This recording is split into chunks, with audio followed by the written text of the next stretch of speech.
যে আমাদের প্রিয় নবী সাল্লাল্লাহু আলাইহি ওয়াসাল্লাম তাকে আল্লাহ তাআলা কেন পাঠাইলেন? একই উত্তর, লিউতা, তার আনুগত্যের জন্য, আমরা যেন তাকে অনুসরণ করি এই জন্য, আর কোনো উদ্দেশ্য নেই। আরবিতে নফি ইস্তেসনা, এখানে একটা শব্দ আছে অমা, মা, এটা না বোধক শব্দ। আর ইল্লা একটা শব্দ আছে, এটা হলো পিছনে যতজনকে না করছে যেত বিষয়কে, এরপরে যেটা বলে শুধুই এটা উদ্দেশ্য, এটা বোঝানোর জন্য, হসর বোঝা। যেমন কোরআনে আছে, আপনারা আরো বাংলায় বুঝবেন সহজে, ওমা খালাকতুল জিন্না ওয়াল ইনসা ইল্লা লিয়াবুদুন। এইটা যেরকম কথা, এটা স্টাইল বলার ঢং, এইটা এরকম। আল্লাহ তাআলা বলেন আমি মানুষ এবং জিনকে অন্য কোনো উদ্দেশ্যেই বানাই নাই, শুধুই একটা উদ্দেশ্য, আমার ইবাদত করো। এই কথাটা বুঝছেন? এইটা যেরকম যে আর কোনো উদ্দেশ্য নাই, উদ্দেশ্য একটাই, আমার ইবাদত করবে মানুষ। তো এইটার মতো এই আয়াতটা এমন, আমি রসুলদেরকে একজনকেও অন্য কোনো উদ্দেশ্যে পাঠাই নাই, শুধু একটাই উদ্দেশ্য, তাদের আনুগত্য করবে মানুষ, অনুসরণ করবে, অনুসরণ করবে। তাইলে এই আয়াতের দ্বারা এই কথা স্পষ্ট, আমাদের প্রিয় নবী সাল্লাল্লাহু আলাইহি ওয়াসাল্লামকে মহান আল্লাহ পাক এই পৃথিবীতে পাঠিয়েছেন তাকে অনুসরণ করার জন্য, তার আনুগত্য করার জন্য, তার ইতাআত করার জন্য। কোরআনুল কারীমের আরো কয়েকটা আয়াতের তরজমা আপনি শুধু শুনেন, তাইলেও আপনি বুঝবেন।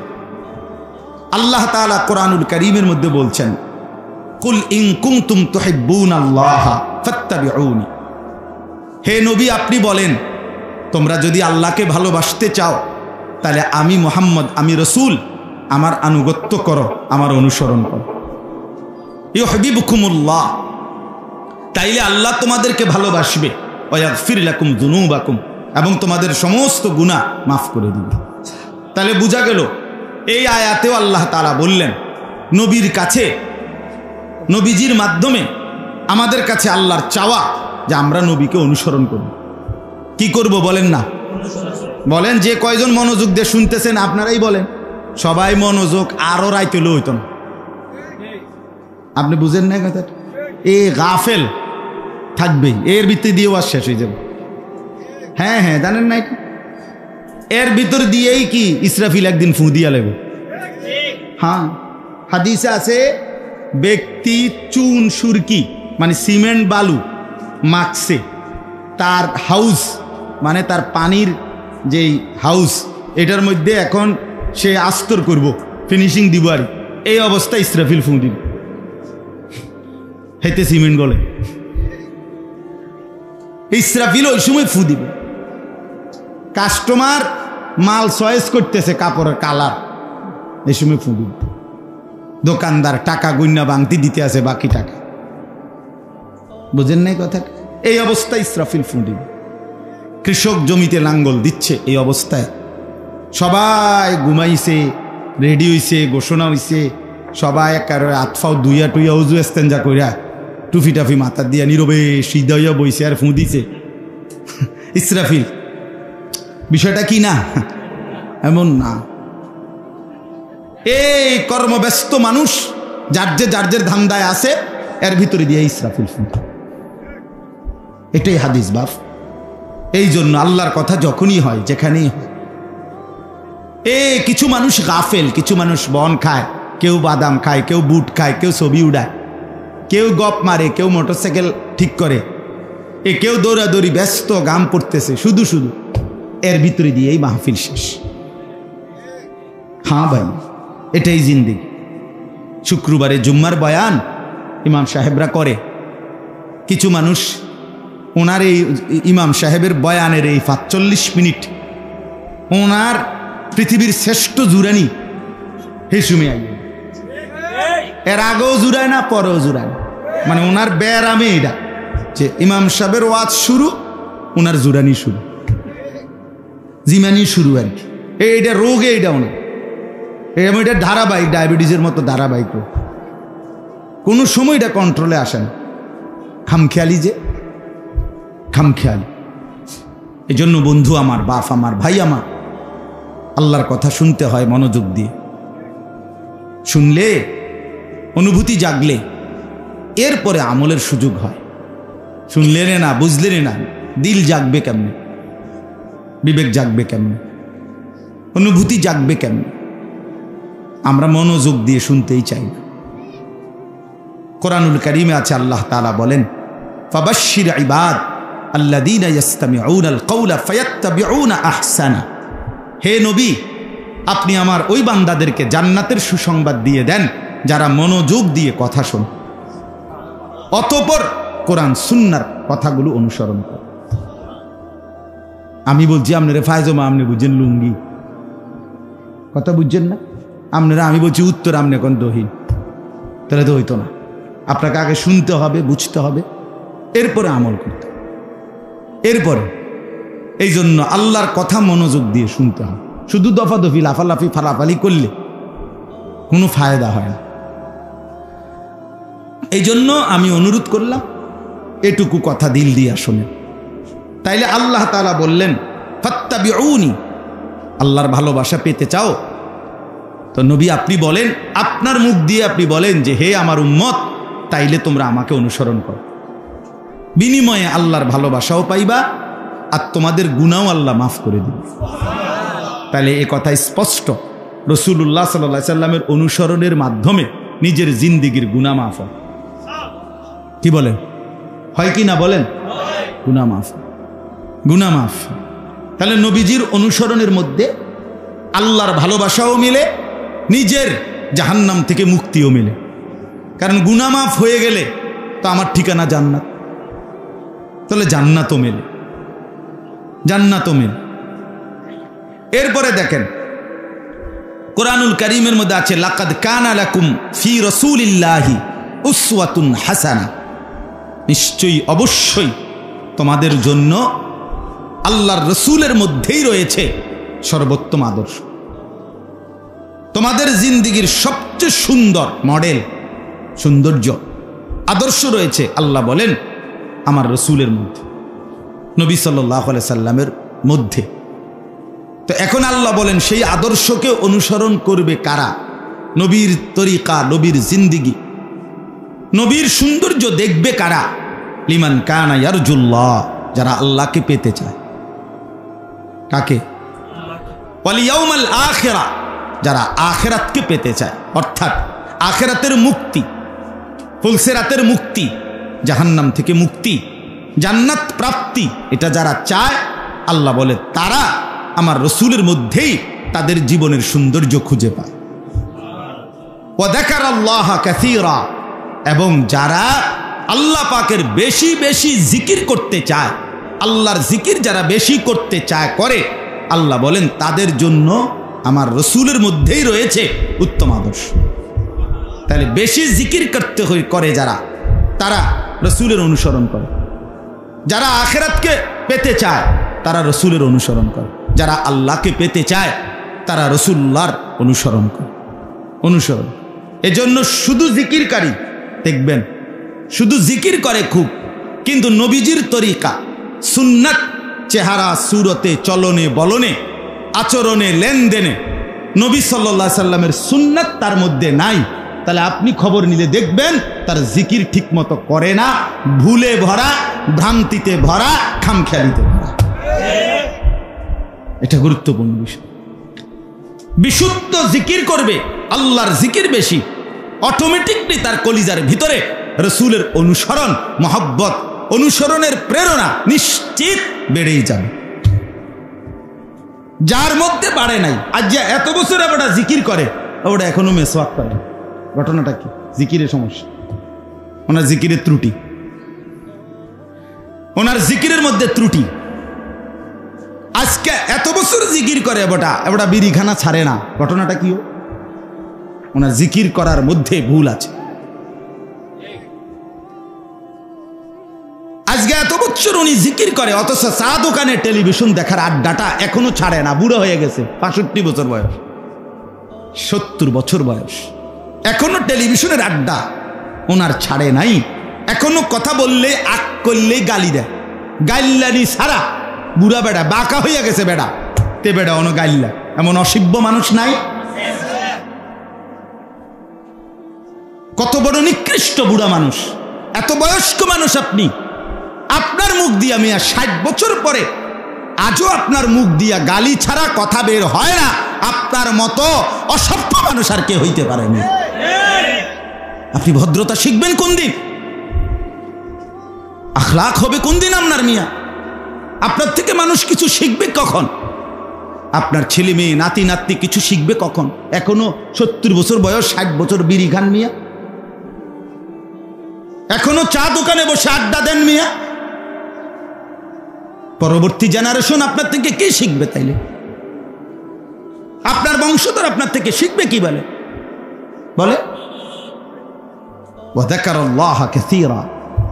আল্লাহ বলে বেশি বেশি আমার জিকির যারা করে, আখিরাতকে যারা পেতে চায়, আল্লাহকে যারা পেতে চায়, তারা সবকিছুতে রসুলের তরিকা আদর্শ খুঁজতে পায়, তালাশ করে, তারা তালাশ করে। এটা গুরুত্বপূর্ণ। এজন্য জিকিরও সুন্দর করা চাই। আল্লাহর জিকির বেশিও করতে হবে, সুন্দরও করতে হবে। কোরআনে স্পষ্ট আছে সূরা বাকারাতে, ওয়াযকুরুহু কামা হাদাকুম। আল্লাহ বলছে আমি যেভাবে দিক নির্দেশনা দিয়েছি সেভাবেই আল্লাহর জিকির করো। সুবহানাল্লাহ, সুবহানাল্লাহ, সুবহানাল্লাহ, আলহামদুলিল্লাহ। রিকিতা রিকি, হ্যাঁ রিকি জিকির। তামাশা করেন? হ্যাঁ তামাশা করেন? এগুলো কি ধরনের জিকির? 4 রাকাত সুন্নত নামাজ পড়ে ফেললেন, 1.5 মিনিটও লাগলো না, 2 মিনিটও লাগলো না, কি ঘটনা কি তা? তাব্বাত ইয়াদা কুল হুয়াল্লাহ কোন সময় পড়ে লাইলেন? আত্তাহিয়াতু কোন সময় পড়লেন? রুকু সিজদার তাসবিহ পড়লেন কখন? হ্যাঁ তামাশা। এটা কি তামাশা? তামাশা। আল্লাহ আমাদেরকে মাফ করে দেন, আল্লাহ আমাদের কলিজার মধ্যে বুঝ দান করে। মুরব্বী চাচারাও রাগ করেন। আপনি ভেবে দেখেন গুনাহ ছাড়বার সময় হবে কখন? 60 বছরও গুনাহ ছাড়লেন না, আর সময় কখন? আর কখন? কোরআন শরীফে স্পষ্ট আছে প্রত্যেক জাহান্নামী জাহান্নামের ভীষণ আগুনে যখন উথাল পাতাল ঢেউ খাবে, আগুনের মধ্যে ঢেউ খাবে, তখন জাহান্নামী বারবার চিৎকার করে বলবে রব্বানা আখরিজনা, আল্লাহ আমারে জাহান্নাম থেকে বের করে, একটু সুযোগ আবার দেন, আমি নেক আমল করব। তখন কসম খোদা আল্লাহ তাআলা প্রথম যেই জবাবটা দিবে প্রত্যেক জাহান্নামীকে, আল্লাহ প্রথম জবাবটা বলবে আওয়ালাম নুআম্মিরকুম, আমি কি তোমাকে হায়াত দেই নাই? বান্দা গত 60 বছর কি আমি দিছিলাম না? মনে নাই? গত 50 বছর হায়াত দুনিয়ায় যে থাইকা আসছো সেটা কি আমি দেই নাই? কি চাচ্ছ আবার? কিসের হায়াত চাচ্ছ? সেটা তো আমি দিয়ে রাখছিলাম। আওয়ালাম নুআম্মিরকুম, এই জন্য আমাদের প্রত্যেকের হায়াত জিন্দিগি, দোস্ত নওজোয়ান, তোমারও জিন্দিগি আমারও জিন্দিগি, তোমার সময়ের এই যৌবনের এই টাইম, এটা কিন্তু আল্লাহ জিজ্ঞেস করবে যে এটা আমি দিছিলাম না? আমি দিছিলাম না? কেন নামাজ পড়তে পারলা না? সময় ছিল না বলে? সময় তোমার আব্বার সময়? মোবাইল টিপতে টিপতে আসর মাগরিব এশার নামাজ শেষ করে ফেলেছ। বন্ধুদের আড্ডায়, ওই বন্ধুরা তোমার বাপ? কি বন্ধু বলুন? ওরা তোমার সমস্ত প্রয়োজন পূরণ করে দেয়। সামান্য পেটে ব্যথা হইলে তখন এই বন্ধুদেরকে ডাকেন না আল্লাহকে ডাকেন? তাহলে ওই দুষ্ট জানোয়াররে যে তার পিছনে আড্ডা দিয়া যে সময় শেষ করলে, হ্যাঁ? আল্লাহ আমাদেরকে হায়া, লজ্জা, শরম দান করে। লজ্জা জীবনের বড় সম্পদ। আল হায়াউ শু'বাতুম মিনাল ঈমান। নবী সাল্লাল্লাহু আলাইহি সাল্লাম বলেন ঈমানের সবচেয়ে গুরুত্বপূর্ণ একটি শাখা হায়া, লজ্জা, বিবেক, অনুভূতি। তাহা কি করছি, কার জমিনে, কার রিজিক খেয়ে, কার আসমান আর জমিনে আমি নাফরমানি করছি, এই লজ্জাটা আসা, অনুভূতি, হায়া, শেষ, অনেক বড় সম্পদ। নবী সাল্লাল্লাহু আলাইহি সাল্লাম বলেন, ইযা লাম তাস্তাহি ফাসনা মা শিত, যখন হায়া লজ্জা চলে যায় তো যা ইচ্ছা তুমি তাই করো, যা নাফরমান, তোর যা মন চায় তোর জন্য শরমে নাই। আর কি আর কি? এই যে সমস্ত ছেলে দেখবেন রাস্তার পাশে পেশাব করে, এগুলোর কোনো শরম নাই, এরা এরপরে কোনো কিছুতে আর লজ্জা বোধ করেন। আপনি দেখেন এই ছেলেগুলোর আর কোনো কিছুতে, এতে জন জিন্দেগি কুত্তার মতো বানাইয়ে লাইছে, আর কি হেতে তো শরম খুললে এলাইছে। এইবার আর তার কিছুতেই লজ্জা হয় না। এবারে হেরে দেখে যদি কেউ বুড়া মানুষ, জোয়ান মানুষ, আলেম মানুষ, হুজুর মানুষ, যেই দেখুক হের মোবাইল হে টিপে, হ্যাঁ তো শরমে নাই, এনে দেখলেই কি আপনি না দেখলেই কি, ওর তো কোনো লজ্জাই নেই। ওরে আর কে বাধা দিবে? মানুষে দেখলে কি মানুষে দেখে এটা কার দোষ? আপনি দেখছেন কার কথা বুঝছেন না? আমি আপনার কইছি নি আমার দিকে চাইয়ে থাকতে, আমার মোবাইলে আমি টিপি, আপনার সমস্যা কি? না আমার কোনো সমস্যা নাই, তোমার শরম নাই এটা বুঝছি আর কি, এটা একটু সমস্যা হয়েছে। এই জন্য মানুষের লজ্জা যখন চলে যায় সে যা ইচ্ছা তাই করতে। হ্যাঁ বন্ধু, এটা বড় সম্পদ। হায়া, হায়া ইনকিবাদুন নফস, অন্তর সংকুচিত হয়ে যাওয়া আল্লাহর নাফরমানির ভয়ে, যে হায় আমি কেমনে করি নাফরমানি, কার নাফরমানি করছি, কেন করছি, কেন আল্লাহর সেজদা করলাম না? কি উত্তর বলেন?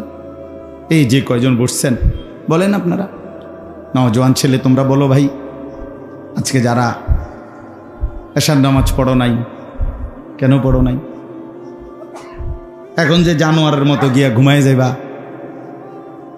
কেমনে ঘুমাইবা? বেশরম, বেহায়া, এই নির্লজ্জ, ঘুমাইবা কেমনে? আরে নাফরমান, ঘুমাইবা কেমনে? কার জমিনে ঘুমাইবা? কার আসমানের নিচে ঘুমাইবা? শরম, মুসলমান পরিচয় দাও অথচ সেজদা দাও না, এত বড় নির্লজ্জ বেহায়া। জঙ্গলে যাও না কেন? ওরা না বেনামাজি সব, ওই যে হাইওয়ান জানোয়ার যেগুলো সুন্দরবনে থাকে, জানোয়ার, আফ্রিকার জঙ্গলে যাও, তাইলে না তোমার সঙ্গী পাবে, ওরাও তো সেজদা দেয় না। তুমি মানুষের সমাজে থাকো কেন? মুসলমানের এলাকায় থাকো কেন বেটা?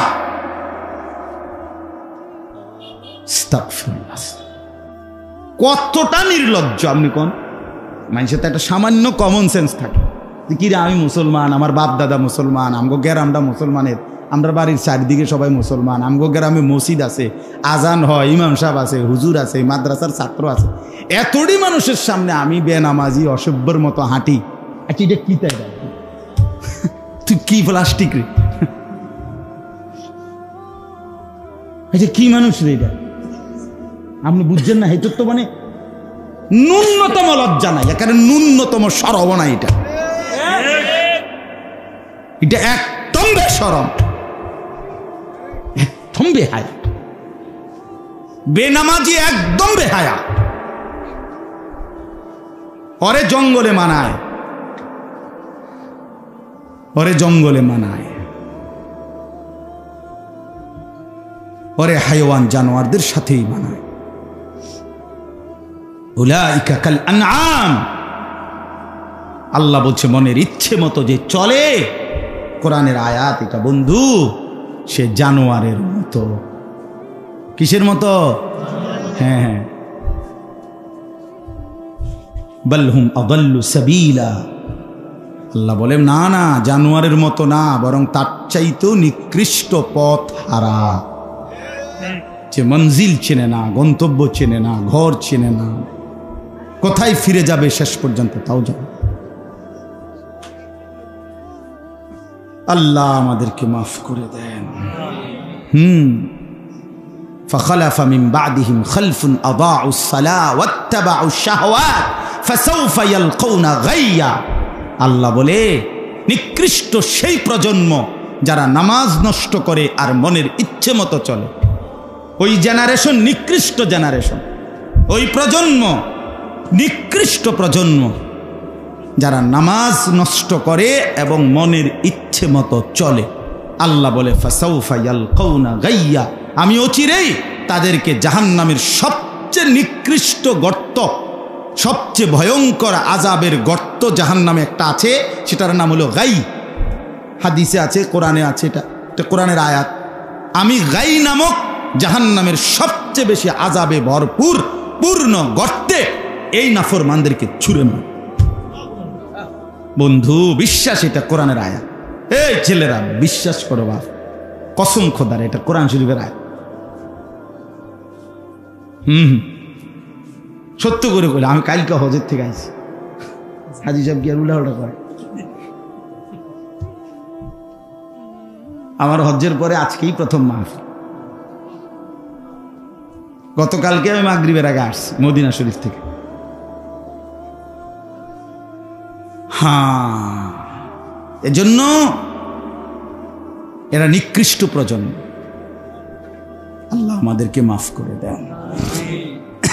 এই জন্য বললাম, আল্লাহ তাআলা বলেন, আল্লাহকে যারা পেতে চায়, আখিরাতকে যারা পেতে চায়, বেশি বেশি জিকির যারা করতে চায়, আল্লাহ বলেন তাদের জন্য আমার রসুলের মধ্যেই রয়েছে সর্বোত্তম কি আদর্শ। কোরআনুল কারীমের মধ্যে আল্লাহ তাআলা বলেন, ওয়ামা কানা লিমুমিনিন ওয়ালা মুমিনাতিন ইযা কাদাল্লাহু ওয়া রাসূলুহু আমরান আন ইয়াকুনা লাহুমুল খিয়ারাতু মিন আমরিহি। এই দেখেন, এটাও তরজমা। আল্লাহ বলেন, কোনো মুমিন পুরুষ কিংবা কোনো মুমিন নারী কারো জন্যই অনুমতি নাই আল্লাহ এবং তার রসুল কোনো সিদ্ধান্ত দেওয়ার পরে তার বিপরীতে নিজের কোনো মতামত পেশ করা। কসম খোদার, আল্লাহ বলে এটা কোনো মুসলমান হলে তার জন্য অনুমতি নাই। ওয়ামান ইয়াসিল্লাহ ওয়া রাসূলাহু ফাকাদ দাল্লা দালালাম মুবিনা। অতএব যে আল্লাহ এবং তার রসুলের বিরুদ্ধাচরণ করবে, আল্লাহ বলে সে সুস্পষ্ট গুমরাহির মধ্যে, পথভ্রষ্টতার মধ্যে নিমজ্জিত হবে। এই যে সদা বাংলা কইলাম, কোরআনের তরজমা, আয়াতের অর্থ স্বাভাবিক। এটার মধ্যে এই যে অর্থটা বললাম, এটার মধ্যে খুব ব্যাখ্যা করে বোঝানোর কিছু আছে?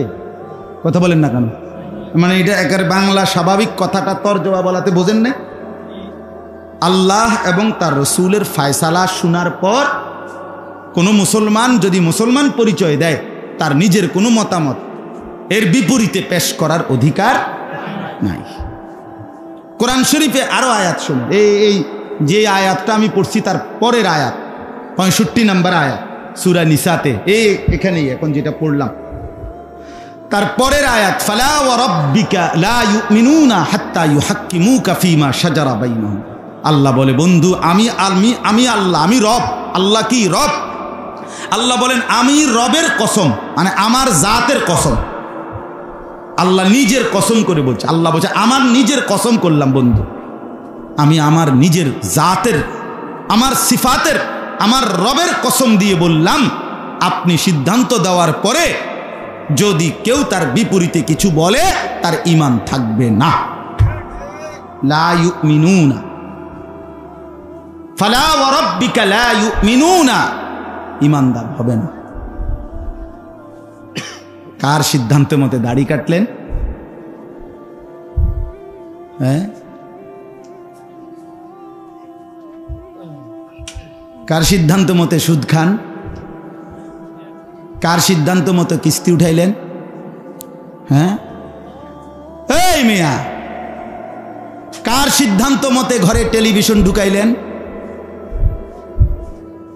কার সিদ্ধান্ত মতো আপনার স্ত্রী যে বেপর্দা চলে তারে অনুমতি দিয়ে রাখলেন, রাজি হয়ে গেলেন?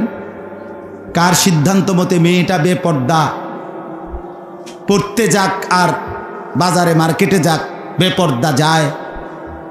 কার সিদ্ধান্ত মতো অনুমতি দিলেন এটা? বলেন। বিড়ি সিগারেট খান যারা, কার সিদ্ধান্ত মোতাবেক?